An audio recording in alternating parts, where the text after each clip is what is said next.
Diwa ng pagkakaisa at pagtutulungan ng mga Pilipino, hindi natinag ng bagyong Yolanda.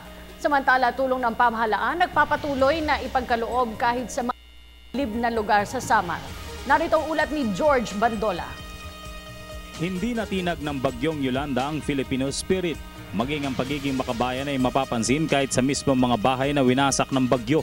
Sa kabila ng kapansin-pansin ng matinding epekto ng trahedya, nakangiti at buo ang pag-asa ng mga taga-Samar na harapin ang bukas. Sa bayan ng Lawaan, natsyempohan ng telebisyon ng bayan ang pagbaba ng helicopter ng US Forces para magbigay ng mga relief goods. Tulong-tulong, agad naman itong binuhat ng mga residente patungo ng munisipyo, kung saan nire-repack ang mga relief goods para makaagapay sa dami ng mga nangangailangan.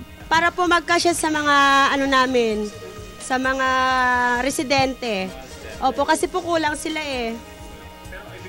Pero ibig po sabihin nito, nabibigyan lahat. Opo, yun po yung ginagawa namin, kaya namin nire-repack siya ulit para mabigyan lahat ng mga taong dito sa buong Lawaan.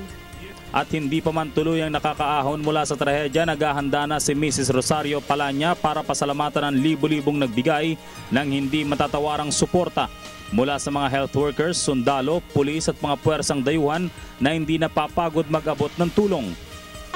Just to say thank you to the people who help us.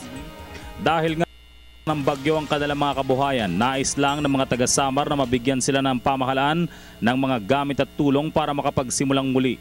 Tulad ng mga binhi ng pananim, tulad ng mga nyog at palay at mga lambat ng pangisda dahil tinangay din ni Yolanda ang mga ito. Mula sa Samar, kasama si Danny Mateo para sa Telebisyon ng Bayan, George Bandola.